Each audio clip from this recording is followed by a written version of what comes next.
Hey, what's up guys? Nate here for Sonic Academy. Today we're going to check out some ideas on creating energy, specifically in progressive music. You can use this in any style really, but I have been doing a lot more sort of progressive stuff lately, and so one of the things I've always done in the past is do very obvious changes to a track to create tension and build up. When you start slowing things down, though, there's space for more subtle things. So I want to take a look at some of the things that you can do to kind of create tension in a tune, but through more subtle means. We're going to jump in and take a look at something that I've been working on, which currently has a few more sort of obvious in your face builds and bits of tension. But we're going to introduce some more subtle stuff as well, just talk about some different ideas, and also look at how you can do this quite interestingly using some of the Bitwig-specific modulation. Let's dive in and check this out. Right, so first up, I've got my project here. I've deleted a whole bunch of sort of unnecessary stuff, and we've just kind of got a loop with some of the automation I put in originally for this track. Let's take a quick listen.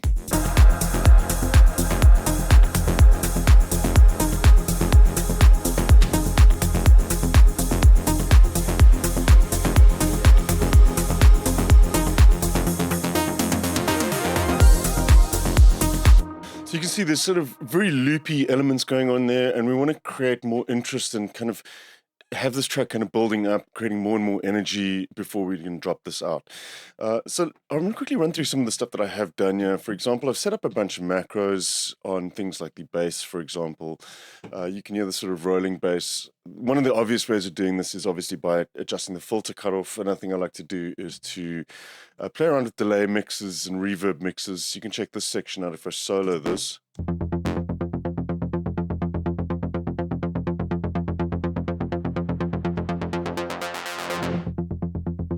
And all of this helps to kind of build and punctuate your arrangement, and most of you should be doing this in your tracks anyways. There's another element here with just a little bit of filter cutoff happening. Another way I do this as well is to layer sounds and then gradually introduce the layers in as well. What I did in this case is used a completely different sound here and just picked out these notes and duplicated them down here. So we end up with something like this, which also adds to the building and of energy in the track. In fact, I actually shifted that one note off slightly, but they do kind of complement each other.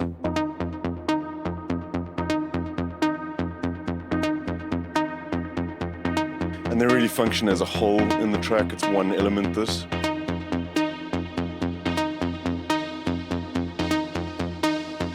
But these again are all pretty obvious things. Another way that you can kind of create energy as well is by introducing slowly some atmosphere to the track. I've actually got sections where, where this kind of builds in to come into this part initially. I like to go all dry. So you've got no atmosphere playing here. It's pretty much dead there. So if we were to reintroduce our drums and kicks and things, you can kind of hear that is pretty much dry. And gradually over time, I'm just volume fading in some atmospheric stuff just to kind of open up the sound of the mix slightly. You've got this, it's subtle, it's in the background, but it's definitely enough of it there that you kind of feel the mix changing over time, which is exactly what we're trying to achieve here.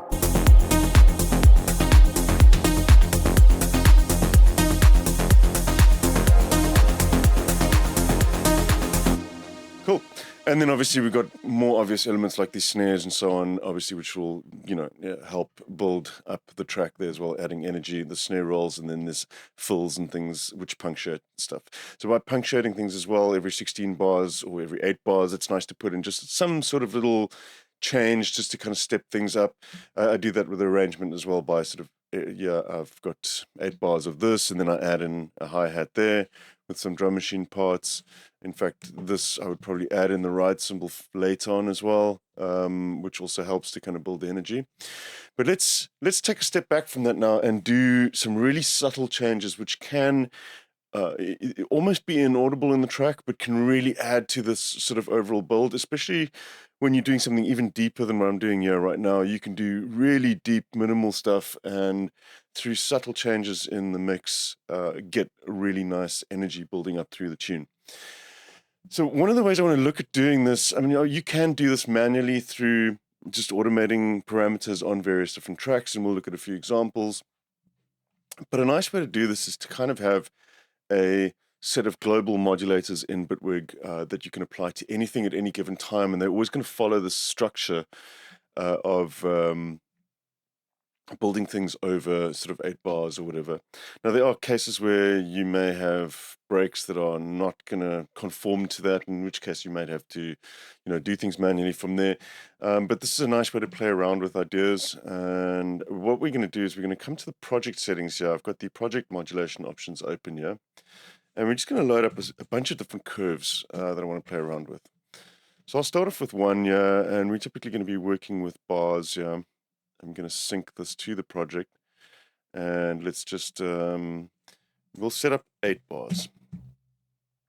And we can then just adjust our curve here, reset the curve, and probably going to want these set to unipolar mode as well. So now what we can do is something like this, for example. We may want to just add in some changes every sort of 8 bars. And this could be done pretty much on anything. So to add a little bit of interest, just to kind of build things up every 8 bars, we could say, for instance, go and maybe add a delay, for example.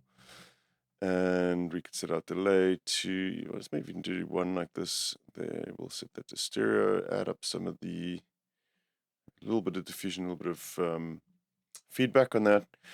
And now we've got this global modulator, so at any given time we could just say we want that to punctuate our 8-bar loops on the percussion. So we play our percussion back now.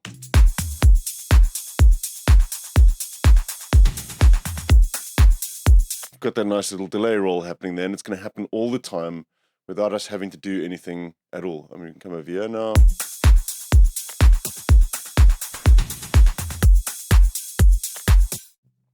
We could even go quite extreme with this, set this all the way up. And what you can do is, if you wanted some more control over this at any given time, perhaps you don't always want to be going full on with that delay throw, you can assign a macro to perhaps just adjust the curve here.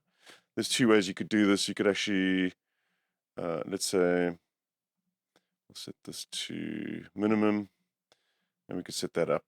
So this would just be how much of the effect that we are applying. And we could do this to, let's say, maybe our kick as well, if you wanted to apply. We've got this low frequency cut there. We could say we want this to apply to our low frequency cut as well. So every 8 bars. Because we have the amount set to 0 now, it's not doing anything. But let's say we want to get in some automation there automatically.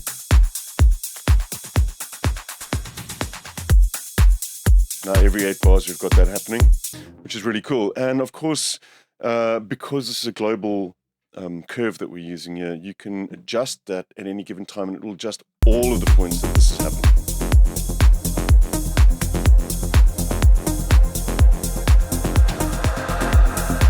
Cool, so that's one way. Now we've got this 8-bar thing. I'm actually going to take this one off for now.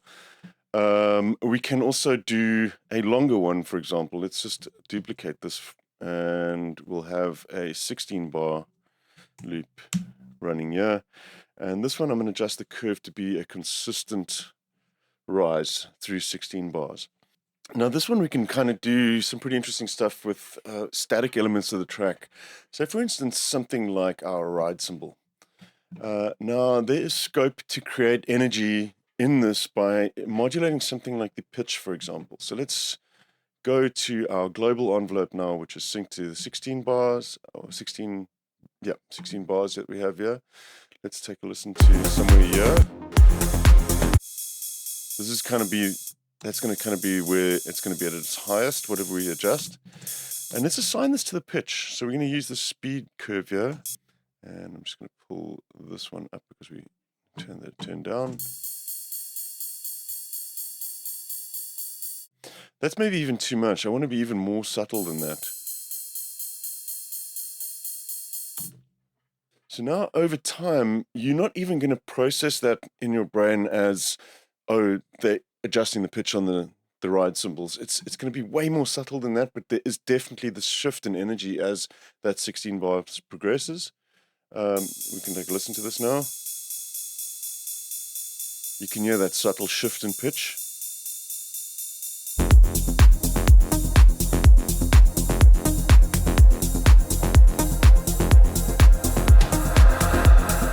Still rising.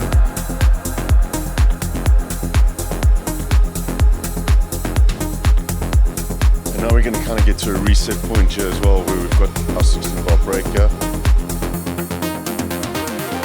And then back down to its original. And you can kind of feel how that builds and releases, but it's because it's not obvious, it actually has kind of more impact almost. Something I've really enjoyed, for example, in Hans Zimmer's soundtrack for Dunkirk, he uses a lot of elements like this, which are kind of in the background, a lot of them based on Shepard Tones, which we're going to come to in just a sec. You don't know that they're happening, but you're so tense by the end of the movie because of these constant build-ups that are happening in the background. So it's a really effective way to arrange tracks to kind of create this sort of build-up of energy without people being obviously aware of it.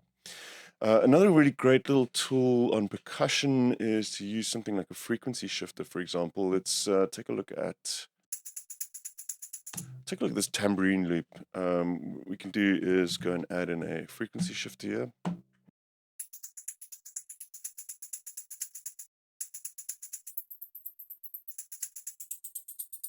That's enough of a range, I think. So we're going to start at 0 again. And obviously working with an audio file here, so adjusting the pitch is not that easy, but a frequency shifter works really, really well. And you can get really nice subtle shifts and glides again. We'll just dial this up. We're going quite far, but remember we have set up the range here, so it's not going to go ridiculous. And it's going to give us the same kind of effect now over these 16 bars.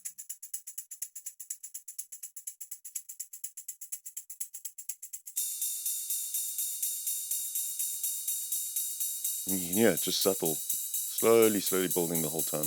So these ones now are using this ramp, which is pretty static as well. It kind of just runs up and then it resets every 16 bars. Now that is useful, but sometimes we may actually want to extend it even further, which is where something like a Shepard Tone comes in. Now Shepard Tones, there are some specific plugins that you can use for that. I have actually looked at how you can do this inside of Anna 2 as well. I have made some patches for Anna 2, which are these consistent rises. But just for the sake of refreshing your memory, one easy way to do it is with Falcon, for example. I'm not going to get into the details here. And Falcon has a script called Shepard, which will basically have this effect.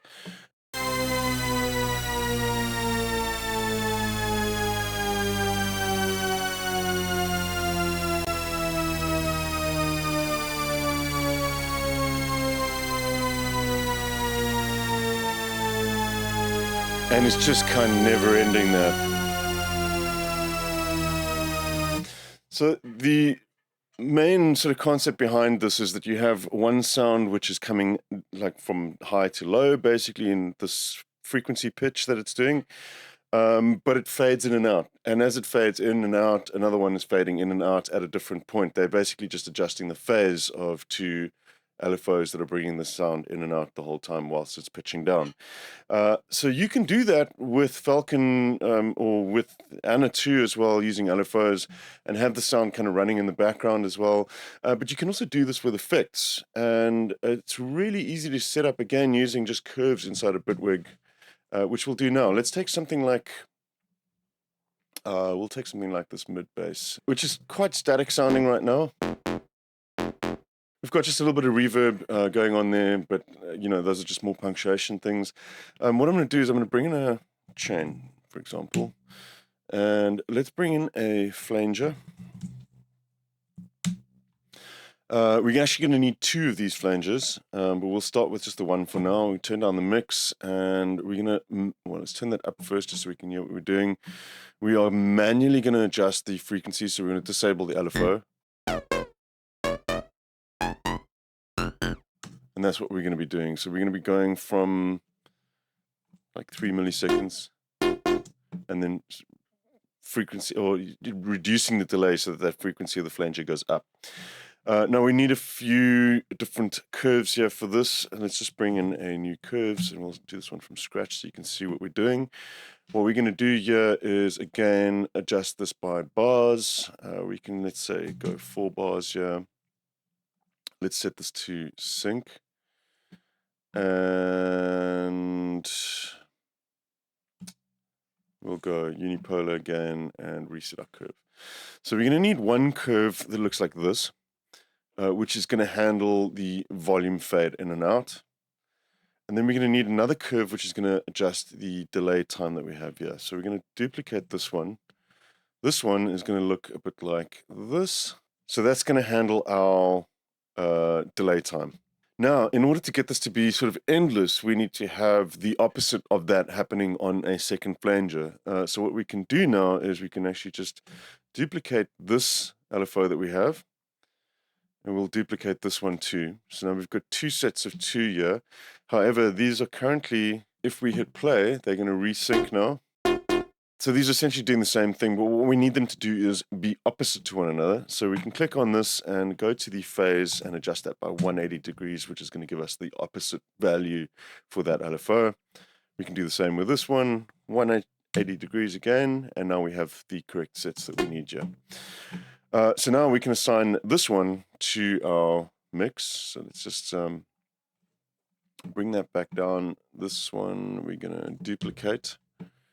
So we're going to assign the volume to this one to that one. So we've got 2 flanges moving in and out of each other the whole time. This one is going to adjust this value down. Let's go by 11.9 or whatever. And this one is going to adjust this one down by the same value. Right, so now we should have these almost creating a sort of Shepard Tone effect on our mid-bass sound that we have here. Let's take a listen.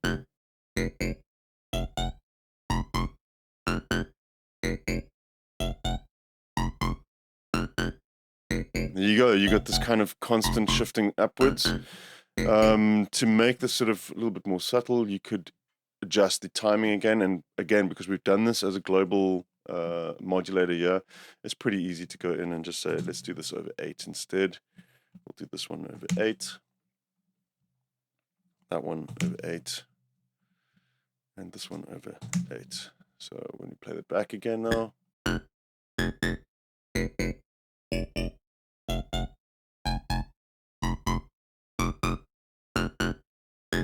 and because this is in a chain, we can actually use the global dry wet and back off on that slightly.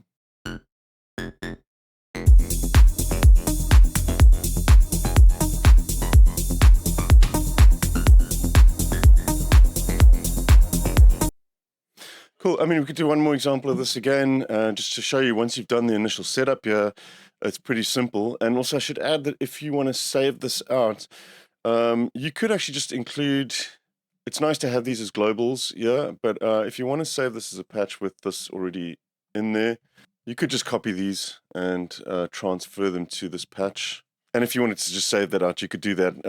Then at any time that you bring this patch in, if you wanted to transfer these to the project modulators, you could actually just drag those over across to the other side, and then that would all be set up for you already.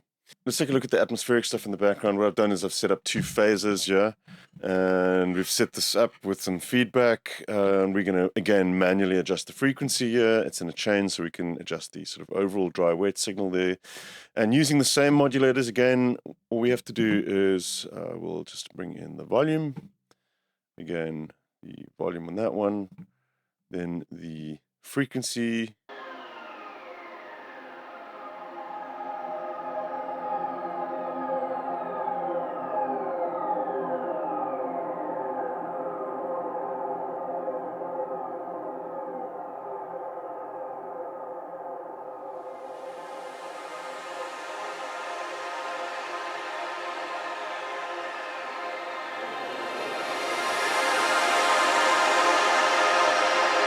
Again, super subtle, but you can hear there's that sort of shift in frequencies moving constantly, just fading between each other the whole time, which can give you really nice results when you put everything together. In this case, I would actually not go up. I think it would probably be better to go down with these and then modulate them up instead. So we have this constant rising. Let's just take a listen now. Again, it's going to be super subtle, but we have all of these elements in now.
And there you have it. So those sort of subtle elements working together with some of the fills and some of the more obvious changes to cutoffs and so on, all just kind of adds together to create this sort of nice, sort of subtle build of energy going on over these 32 bars that we have here.